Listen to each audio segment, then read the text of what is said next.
fail here. As you can tell, I'm in my friend's guest room. They're still packing to move. She's really slow at packing.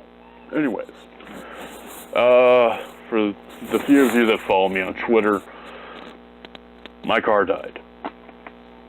Yeah, no, it sucks, but let's be honest. It was a 2002 Passat. It had over 230-something thousand miles on the odometer. This was bound to happen. This is unavoidable. And like most reasonable adults, I've been saving money. I've been saving money to buy a new car because I knew this day would come when something would go wrong on the Passat, and the repair cost to fix said problem would be well worth, would be worth way more than what the car is worth. And it wouldn't raise the value of the car very much. So I've been saving up to buy a new car. So I'm buying a new car. And when you buy a new car, I have some advice, alright? There's the right way and there's the wrong way. And it's universal whether it's a new car or used car. Private sale or from a dealership, alright? But my advice is this. Do your research. Write down what you need in a car, what you have to have. And write down what you want in a car. 2 separate columns, right? Like 2-wheel checklist. If you need a car with an automatic transmission because you didn't learn how to drive a manual, 1, I feel bad for you. 2, make sure you write that down.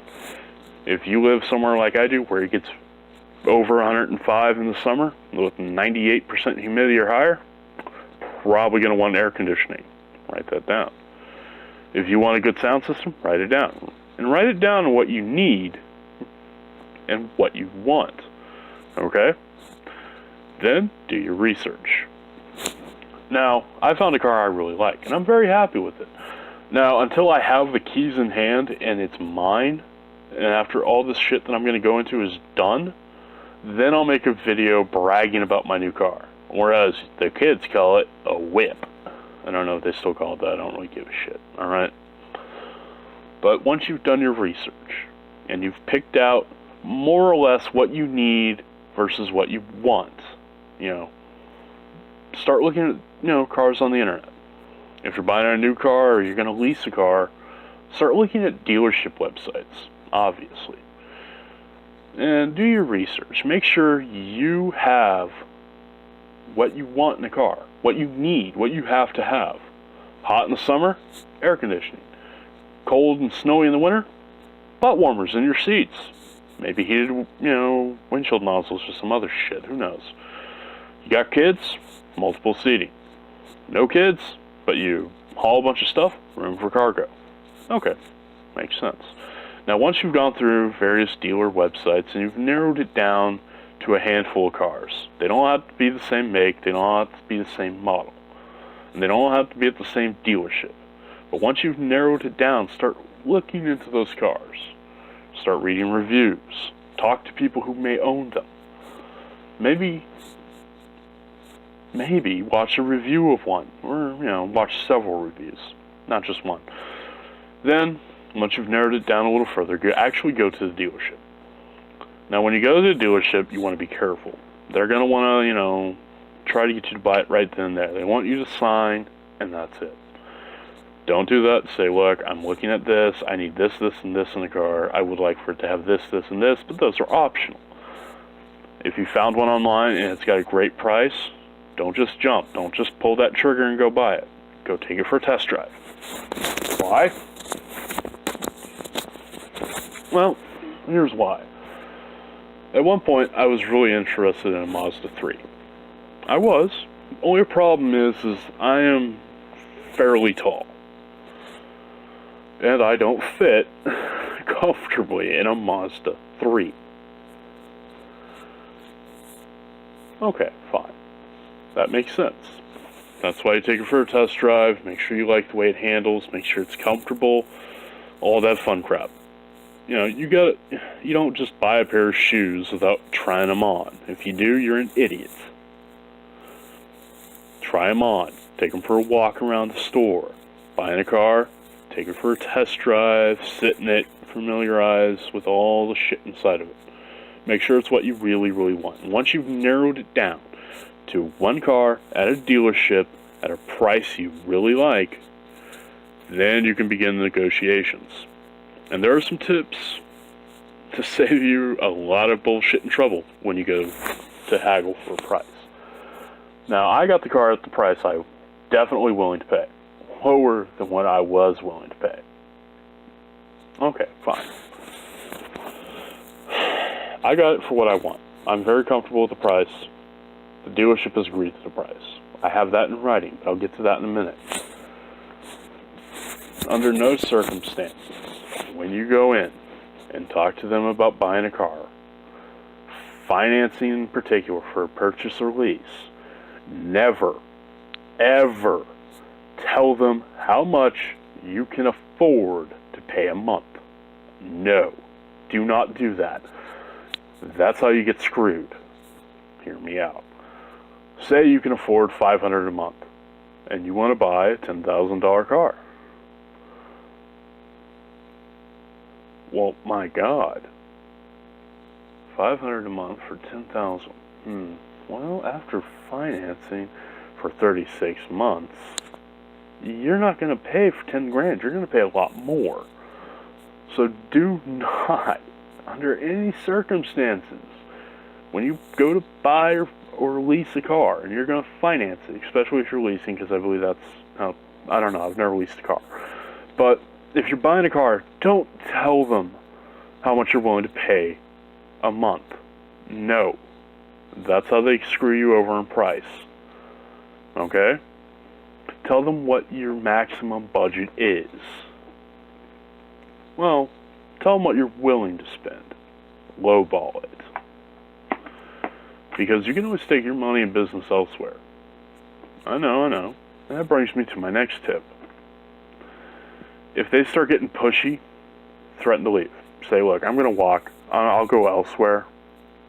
Because I guarantee that will reverse them in their tracks. That will stop them, and they'll back up on that. Alright? They'd rather close a sale than lose a sale. It's true. Hear me out. While I was at the dealership, they asked me, well, why don't we do this? No. I'm buying the car outright. Oh, yeah, I'm not going to be financing. I'm not leasing. I'm purchasing a car outright. I'm paying in full. I have the money to do so. Let's talk. Okay, fine. So then they bust out this thing called the four corners or four square, or even a four or quadrant chart or worksheet, depending where you go and who you're working with. They bring that out. Don't.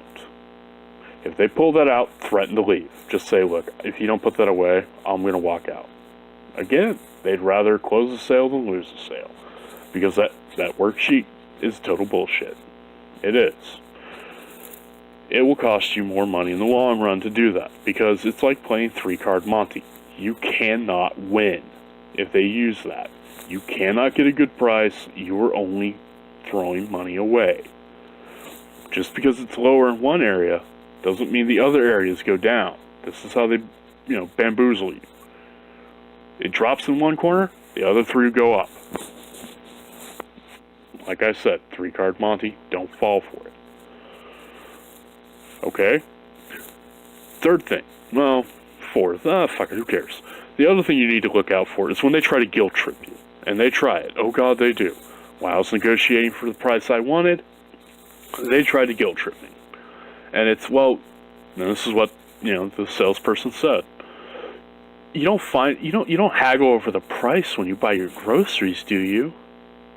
I looked at this person and I said, well, I'm not financing my groceries for 5 figures.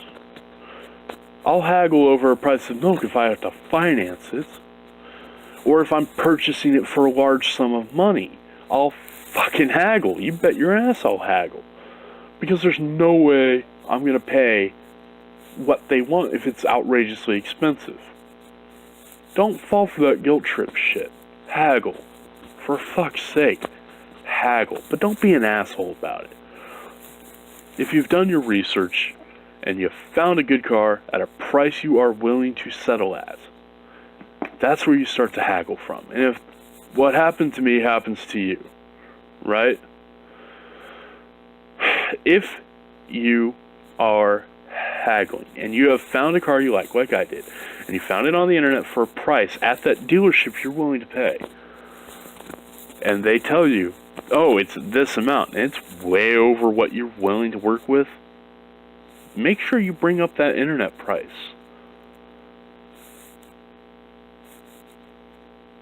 I mean, Jesus, it's advertised this price. That's bait and switch at that point. Shit. That's bullshit they don't honor it. The other thing is if you're financing, don't let them run your credit. That can drop your credit score. Even if you have great credit, if they keep checking your credit, it drops your credit score. You can check it for free at home without affecting your credit score. Print that out and take it to the dealership. Trust me, it works. I've done it. I mean, trust and believe that works. Alright? And if you follow all of this, all of these little bits of advice I just gave out, you can save some money when you buy a car. The only problem I have right now is that I'm paying for the car outright, which I thought would be faster. It's not, apparently. Because the dealership is still playing their little games and dragging their feet instead of doing what I think they should be doing. And I've already complained about it several times. And I've been in contact with my accountant. And I've been in contact with the dealership. And they've both been in contact with each other. But you know what? I want this car. I'm willing to pay for this car. Hopefully, I'll have a new car next week. Paid in full, blah, blah, blah. But if they don't have anything for me by Tuesday, because this has been a 2-week odyssey, I'm going to call the dealership, call my accountant and say, look, deal's off, I'm taking my money and my business elsewhere. Goodbye. So, yeah, that's what I've been doing. I've been having a hell of a fun time doing that shit, right? Ooh. Anyways, I'm going to end this now because this is getting kind of long. Look, I'm South Texas Fail. If you hate the video, awesome. If you like it, you're an idiot. If you sub to my channel, click the little bell icon so you can get notices when I randomly upload, then you're a fucking idiot. Also, follow me on Twitter, Minds, buy my crap at redbubble.com, links down below. Well, I'll see y'all later. Bye.